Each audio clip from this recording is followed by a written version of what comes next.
Bienvenue sur toute l'actualité en France et à l'international. On commence tout de suite. Je voulais revenir sur le sauvetage du pilote abattu en Iran parce que juste avant que cela arrive, le chef de l'armée américaine a été écarté et il a ensuite déclaré: un fou est sur le point de conduire la grande armée des États-Unis à la ruine. La première chose qu'il faut corriger, c'est qu'il n'a pas démissionné. On lui a dit de prendre sa retraite. C'est une grande différence. De mon vivant, en remontant jusqu'à la période du Vietnam, je ne trouve pas un seul exemple solide d'un officier général ou d'un amiral qui ait démissionné. Dans l'univers de Trump, même le vocabulaire est redéployé. Retraite sonne plus propre quand la fumée du congédiement est encore dans l'air. Quant aux raisons pour lesquelles il a été renvoyé, il y en a probablement plusieurs. Il reste encore beaucoup de survivances de l'ère Clinton, Biden, Bush qui étaient très à l'aise avec les programmes et politiques de DEI, et cela, en fait, probablement partie. On a aussi dit qu'il avait été chargé de l'effort de transformation à Austin, au Texas, au quartier général de la transformation, et cela a été une catastrophe complète. Des milliards et des milliards et des milliards de dollars ont été dépensés, et absolument rien d'important n'a changé dans l'armée. Rien que cela constitue déjà de bonnes raisons de le renvoyer. Mais savoir s'il s'opposait à ce que le président essaie de faire, c'est quelque chose que nous ne savons tout simplement. Quand il a fait cette déclaration, il n'était plus en uniforme et il était à la retraite. Une fois sorti de l'uniforme, il a parfaitement le droit de parler, mais je ne connais aucun exemple d'opposition ouverte pendant qu'il était en service actif. J'avais prédit, à partir de plusieurs éléments différents, que Trump allait tenter une invasion terrestre à partir du vendredi précédent, le vendredi saint. Je suis à peu près certain qu'il a en quelque sorte essayé de le faire parce que le récit voulait qu'ils aient abattu notre pilote et que nous ayons ensuite lancé cette mission de sauvetage incroyablement vaste avec des C-130, des hélicoptères Apache et des dizaines de soldats. C'était la version rapportée. Mais selon l'Iran, il s'agissait en réalité d'une opération ratée visant le site nucléaire d'Ispahan. Selon Presse TV, cela s'est terminé avec Trump qui lançait des jurons et menaçait d'effacer leur civilisation parce qu'ils venaient de subir une opération militaire ratée. La méthode Trump est toujours la même. Appeler cela une mission de sauvetage, puis espérer que personne ne remarque que le reçu dit autre chose. Qu'est-ce que j'en pense ? Je crois que c'est plausible, mais je n'ai pas accès aux faits et personne à l'extérieur de ce cercle n'y aura accès parce que cette mission est hautement classifiée. Mon soupçon, c'est qu'il s'agissait probablement de la première tentative sérieuse de régler le problème de l'uranium enrichi. Mais l'ensemble est étrange, parce qu'en même temps, nous affirmons que l'uranium enrichi est enterré à l'intérieur d'une montagne que nous avons bombardée en juin de l'an dernier. S'il est enterré sous une montagne qui a été détruite en juin de l'an dernier, alors que faisons-nous à Ispahan et autour d'Ispahan ? Bien sûr, il y a là-bas des activités de recherche et développement nucléaire, donc cela en faisait peu être parti. Malgré tout, c'est étrange. Ce qui ne l'est pas, c'est ceci. Il n'y aura pas d'invasion terrestre de l'Iran. Pour faire cela, les États-Unis auraient besoin d'1 million de soldats organisés, entraînés et équipés pour un environnement très différent.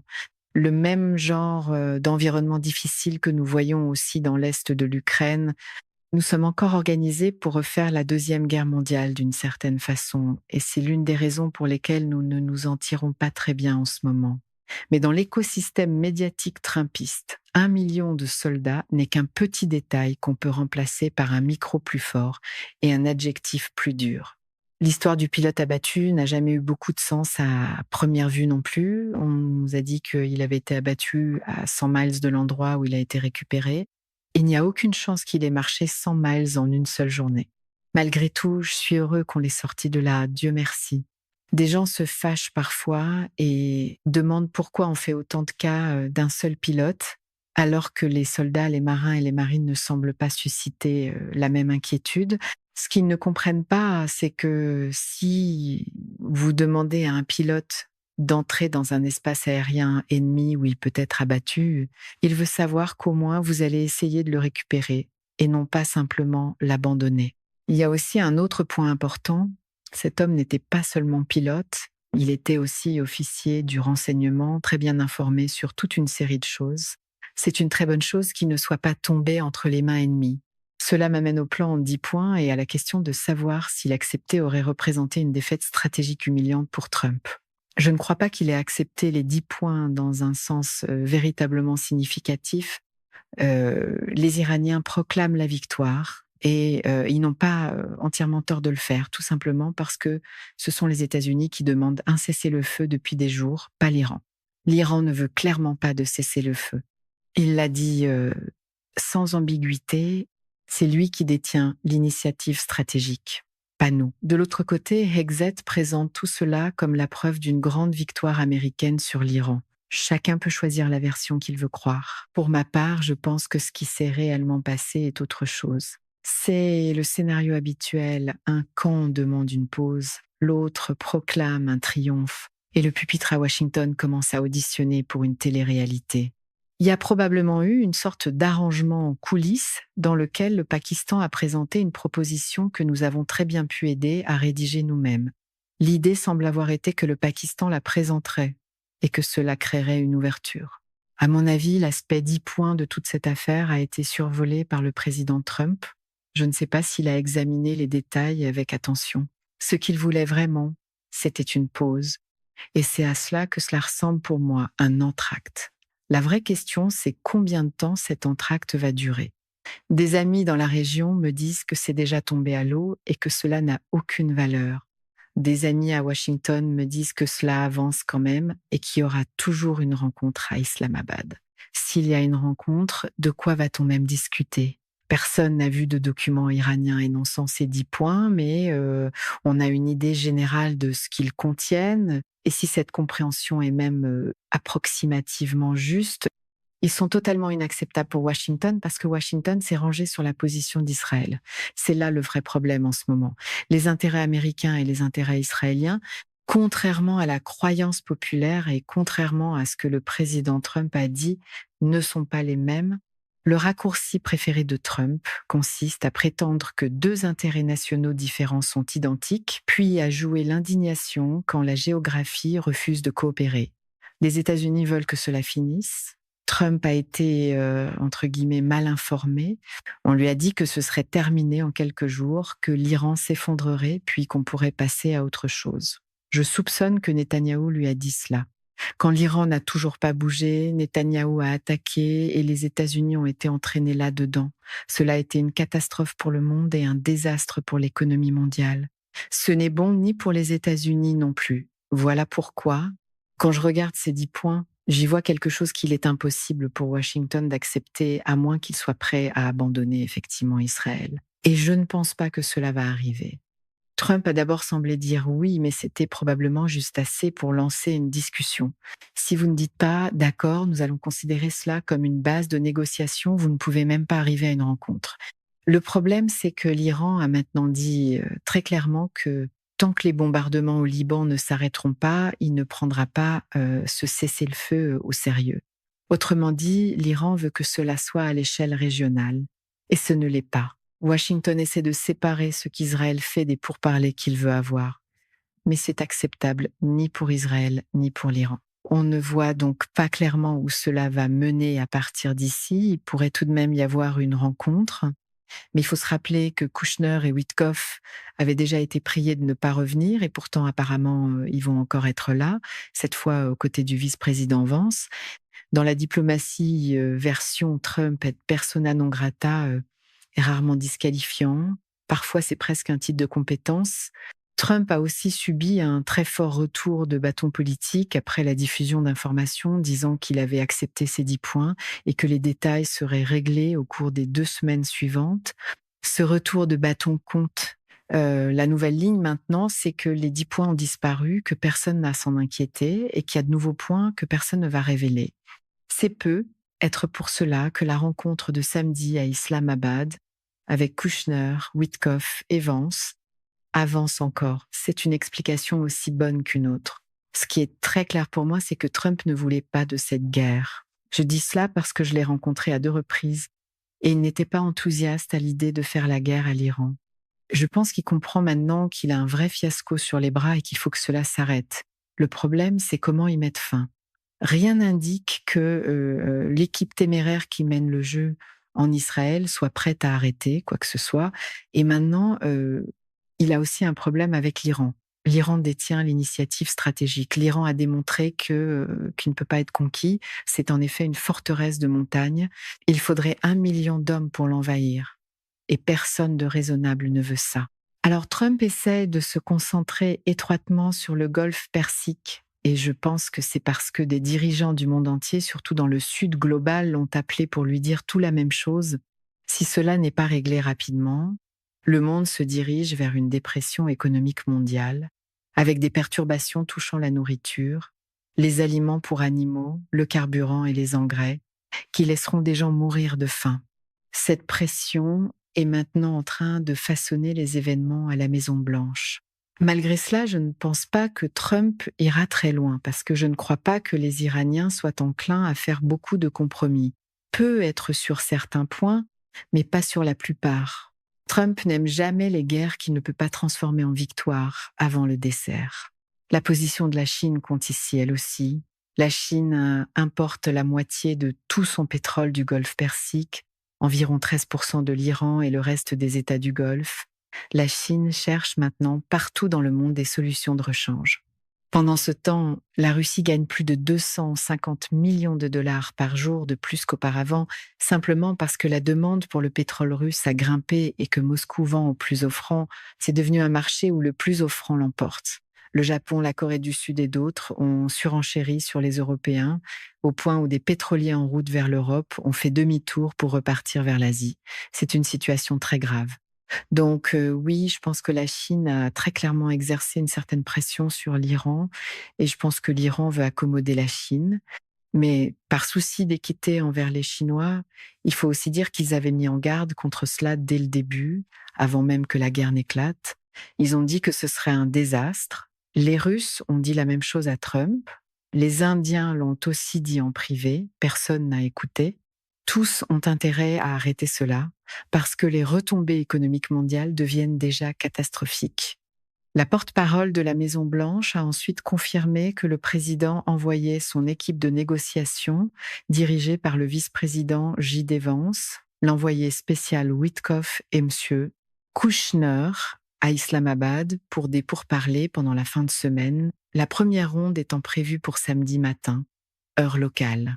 Donc oui, les négociations semblent avancer, du moins pour l'instant, même si les choses paraissent changer d'une minute à l'autre.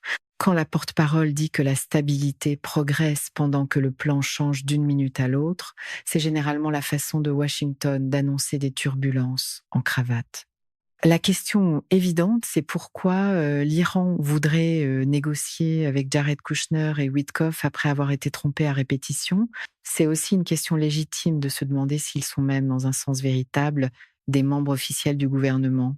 Mon avis reste le même qu'avant, je m'y attendais.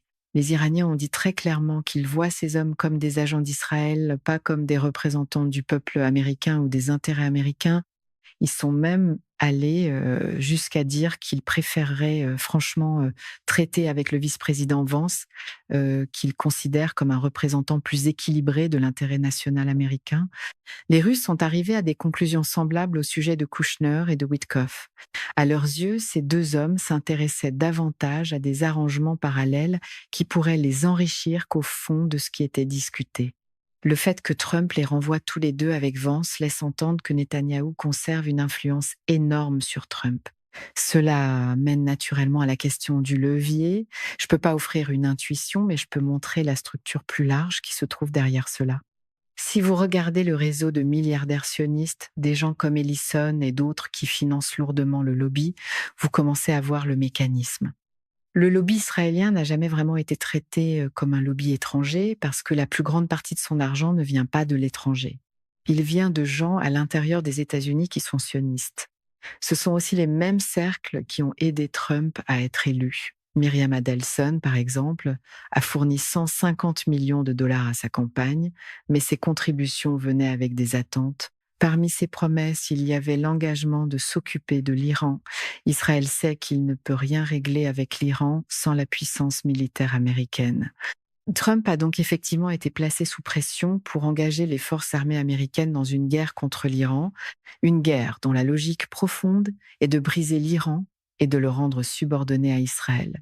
Cela doit être compris dans le cadre plus large de la stratégie israélienne.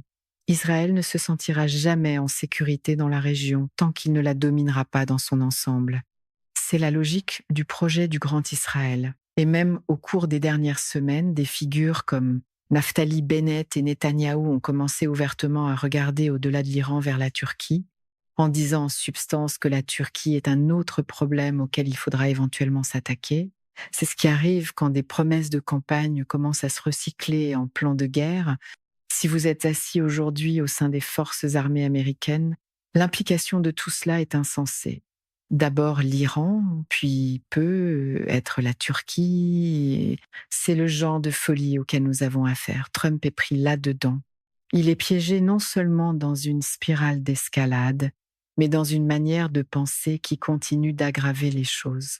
Au lieu de chercher des moyens d'améliorer les conditions, d'améliorer les relations et de parler intelligemment, il est revenu à un style d'intimidation, probablement le même style qu'il a appris dans l'immobilier new-yorkais. Cette approche l'a mis dans une position terrible.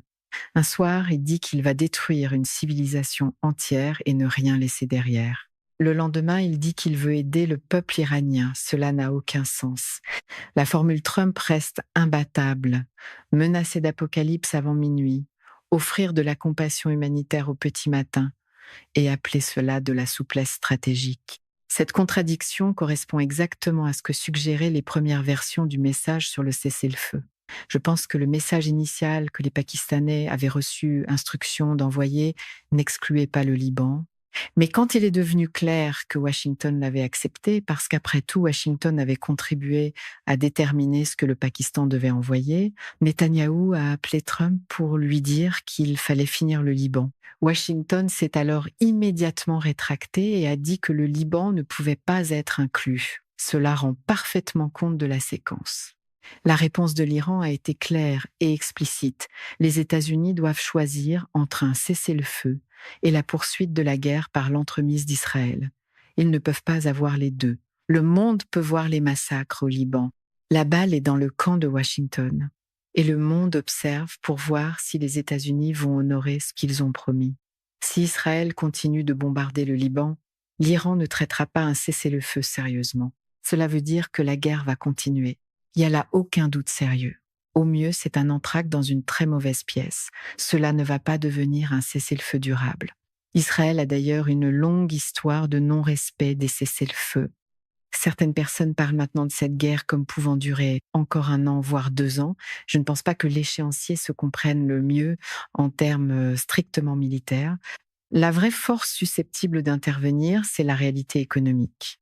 À l'intérieur du pays, le système financier américain est sous pression croissante. On parle déjà en privé de l'obligation à 10 ans et de la hausse des rendements. Une fois que ce rendement atteindra 5%, nous serons dans une vraie impasse. La dette deviendra très difficile à soutenir. Un autre trillion de dollars a déjà été ajouté à la dette souveraine, ce qui la place autour de 39 trillions. Le ratio dette-PIB était déjà autour de 140% et je pense qu'il monte rapidement. À un moment donné, le pays va frapper un mur. C'est vers cela que le système financier et l'économie des États-Unis semblent se diriger maintenant comme un camion lancé à très grande vitesse, sans frein, vers du béton. Cela aura des conséquences. Et à l'étranger, pour toutes les raisons déjà mentionnées, le reste du monde va exiger que cela s'arrête. Le véritable obstacle n'est pas vraiment Trump, parce qu'en privé, je pense qu'il veut s'en sortir. Le véritable obstacle, c'est Israël. Quand les rendements obligataires commencent à parler, même la conférence de presse la plus bruyante finit par perdre la salle. En même temps, le reste du monde commence déjà à bouger. L'Iran a effectivement dit que si un pays n'est pas aligné sur les États-Unis et Israël dans ce conflit et s'il est prêt à payer le péage en roubles, en yuan, en roupies ou dans d'autres monnaies plutôt qu'en dollars, alors il peut passer par le détroit. C'est un signal majeur. Le reste du monde regarde cela et demande ce qui est exactement gagné. Pour qui que ce soit, à voir les États-Unis bombarder l'Iran jusqu'à le ramener à l'âge de pierre. La réponse est rien. Par conséquent, les pays s'éloignent très rapidement de Washington. L'Europe a maintenant plus d'incitation que jamais à tracer sa propre voie séparée des États-Unis. Cela devient de plus en plus évident. Puis il y a la ligne publique de J.D. Vance sur l'Iran. Il dit que Trump a demandé à l'équipe de négociation de travailler de bonne foi vers un accord, qu'un accord est possible si l'Iran négocie honnêtement, mais que si l'Iran triche ou mine même les trêves fragiles qui ont été mises en place, il découvrira que les États-Unis disposent encore d'un levier militaire, diplomatique et surtout économique. Il présente cela comme un choix. Washington préfère les négociations, mais si l'Iran ne répond pas de la même manière, Trump agira. Le camp Trump parle toujours de bonne foi, comme un casino parle d'équité des chances, avec un visage parfaitement sérieux et des calculs très sélectifs. Je pense que c'est faux sur toute la ligne. L'affirmation de domination militaire ne tient pas quand le détroit d'Ormuz est fermé. L'affirmation de domination économique ne tient pas non plus quand la fermeture du détroit peut ravager l'économie mondiale et frapper les États-Unis eux aussi. C'est de la propagande. Et cela mène à la vraie question. Les États-Unis ont-ils déjà perdu cette guerre? Dans un sens très important, oui. La réputation des États-Unis dans le monde a été démolie sous cette administration, au point où plus rien de ce que Washington dit ou fait n'est cru. C'est une première perte. Une autre, c'est qu'il y a de moins en moins de pays prêts à se lier à des arrangements qui pourraient les entraîner dans un fiasco comme celui-ci. Je repense au Vietnam au début des années 1960, lorsque le Premier ministre britannique Macmillan a dit d'abord à Kennedy puis à Johnson que la Grande-Bretagne n'irait pas au Vietnam. Ils ont été choqués. Ce choc reflétait une hypothèse américaine plus large, voulant que l'organisation du traité de l'Atlantique Nord, l'OTAN, soit essentiellement un bloc d'États vassaux obligés de suivre Washington, en faire partout où Washington choisirait d'aller. Cette époque est terminée. Elle est morte à l'arrivée. Voilà pourquoi Macron essaie, même imparfaitement, de se positionner comme le chef d'une voie différente. Une voie qui dit que l'Europe doit trouver un chemin sans Washington. En privé, Trump pense peu, être même que c'est une bonne chose parce que cela lui offre une porte de sortie. Le problème, c'est qu'il n'a aucune idée de la façon de sortir de là. On ne s'en sort pas en insultant tout le monde. On ne s'en sort pas en détruisant un autre pays. Si on veut vraiment s'en sortir, il faut commencer par dire la vérité, puis négocier en privé. L'un des problèmes chroniques de Washington, c'est qu'il fanfaronne surtout en public. Le public n'a pas besoin de connaître chaque détail de ce qui est discuté derrière des portes closes. Ce qui compte, c'est de savoir si la paix est possible et si un nouvel arrangement peut être trouvé. Pour Trump et ses alliés, toutefois, le secret est réservé au fond et le spectacle au microphone. Des gens disent aussi que l'Iran n'a pas exercé une influence sur le détroit d'Ormuz. Mais il y a ici une comparaison très utile, les Dardanelles. Les Turcs contrôlent les Dardanelles et ils les contrôlent depuis 1936 en vertu de la Convention de Montreux. Ce traité, conclu en Suisse, établit comment le détroit est géré. Et cela a très bien fonctionné. C'est ce modèle que Washington devrait envisager. Au lieu de menacer l'Iran de front, les États-Unis devraient appuyer une convention internationale des puissances intéressées pour créer un arrangement stable pour le Golfe Persique, qui assure l'accès à tous. La même logique de base s'applique ailleurs. Si Washington s'inquiète de l'accès à l'Arctique, il devrait alors travailler à un traité sur l'Arctique garantissant l'accès aux ressources qui s'y trouvent. Mais c'est pas ce que Washington fait.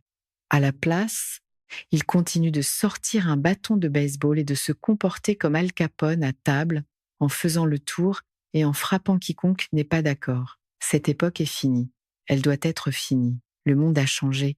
Malheureusement, il y a encore beaucoup d'Américains qui pensent que ce genre de comportement est un signe de grandeur, comme si avoir frappé quelqu'un hier soir prouvait la force. C'est stupide et contre-productif. La même ignorance apparaît dans les commentaires de Vance sur l'Ukraine. Il présente la guerre comme si elle était devenue une dispute inutile pour quelques kilomètres carrés, en demandant si cela vaut la peine de sacrifier des centaines de milliers de jeunes Russes et Ukrainiens, des années de prix élevés de l'énergie et une dévastation économique prolongée pour cette portion de territoire. Il dit que Washington peut seulement ouvrir la porte à la paix et que les deux camps doivent ensuite la franchir. Ce point de vue reflète une ignorance extrême. C'est comme dire au Mexique que les États-Unis aimeraient prendre un peu plus de Guadalajara, puis demander pourquoi qui que ce soit devrait perdre le sommeil pour quelques milles de terre et de sable. C'est insensé, Les Américains en général connaissent très peu de choses du monde au-delà de leurs frontières, et c'est déjà assez grave. Mais lorsque cette ignorance gagne les gens qui dirigent le gouvernement, cela devient catastrophique. Réduire l'histoire, les frontières et la guerre à quelques kilomètres carrés, c'est exactement le genre de raccourci qui passe très bien à la télévision câblée et très mal dans le monde réel. La seule manière sensée d'aborder un conflit comme l'Ukraine, c'est avec de l'humilité. Washington devrait commencer par reconnaître qu'il n'a jamais eu d'intérêt stratégique vital en Ukraine, encore moins dans l'est de l'Ukraine, puis se demander quel rôle il peut honnêtement jouer pour aider à résoudre le conflit. Cela signifie reconnaître que les autres pays voisins ont eux aussi des intérêts légitimes et qu'ils devraient avoir leur mot à dire. C'est ainsi que la politique étrangère est censée fonctionner. Au lieu de cela, Washington a traité la guerre comme si soutenir l'Ukraine était d'une manière ou d'une autre bénéfique parce que cela signifiait que des Russes étaient tués. Mais en quoi tuer des Russes aide-t-il les Américains? Et en quoi cela aide-t-il l'Ukraine de perdre de 5 à 1, 8 millions de vies dans une guerre qui n'apporte au pays rien d'autre que la destruction? J'ai dit exactement cela à quelqu'un de très haut placé en avril 2022. Je lui ai dit que l'Ukraine n'avait pas plus de chances de vaincre la Russie que le Mexique n'en aurait de vaincre les États-Unis et que si Washington n'intervenait pas, l'Ukraine serait écrasée. La réponse que j'ai reçue, c'est que toutes les personnes avec qui il parlait croyaient que l'Ukraine gagnait. Cela montre à quel point ces décisions étaient détachées de la réalité. Prises ensemble, l'Iran et l'Ukraine pointent bien vers la fin de l'OTAN, telle que nous l'avons connue. Il y a déjà un mort qui marche. Il y avait une manière responsable de gérer cela. Trump aurait pu rencontrer les dirigeants de l'OTAN et dire que les États-Unis ne fourniraient plus de général 4 étoiles pour commander la structure militaire de l'OTAN, que les troupes américaines seraient réduites ou retirées sur 4 ou 5 ans et que pendant que les États-Unis resteraient dans l'OTAN et essaieraient de soutenir leurs alliés, l'Europe devrait devenir son propre premier répondant. Cela aurait été un retrait prévisible, progressif et responsable. Au lieu de cela, le message est devenu « vous ne payez pas assez, vous ne faites pas votre juste part et quand Washington veut que vous alliez à la guerre, vous refusez. » Donc, c'est une manière catastrophique de gérer une alliance. La gestion des alliances à la manière de Trump commence généralement par une facture et se termine par un ressentiment. Et tout cela est entremêlé avec ce qu'Israël fait. Je dis cela comme quelqu'un qui a passé du temps en Israël et qui a longtemps eu une opinion favorable du pays. Mais ce qu'Israël a fait a été désastreux. Et ce qu'il essaie de faire est encore plus désastreux. Il annonce en réalité son intention de transformer une grande partie de la région en Gaza et que quiconque ne veut pas subir ce sort devra se soumettre. Cela ne fonctionnera pas. À long terme, cela va détruire Israël lui-même parce que toute la région va se retourner contre lui. L'Égypte est déjà dangereusement instable. Je ne sais pas combien de temps Sisi peut encore tenir. Le pays souffre de coupures de courants tournantes et la population bouillonne de colère et de ressentiment. La haine envers Israël est hors de l'échelle. La Turquie n'est pas dans la même situation économique, mais l'humeur publique y évolue dans une direction semblable. Si cette guerre se prolonge, et beaucoup pensent qu'elle va se prolonger, ce n'est qu'une question de temps avant que l'Égypte et la Turquie ne s'y impliquent. Et lorsque cela arrivera, la Russie et la Chine ne resteront pas des spectateurs passifs parce qu'elles ont de puissants intérêts à stopper cela. Voilà pourquoi le vrai danger maintenant n'est pas seulement une guerre régionale, c'est la voie vers une troisième guerre mondiale. C'est la fin de ce bulletin d'information. N'oubliez qu'on doit vous abonner pour ne rien manquer de l'actualité en France et dans le monde. Merci de nous avoir suivis. Au revoir, à bientôt.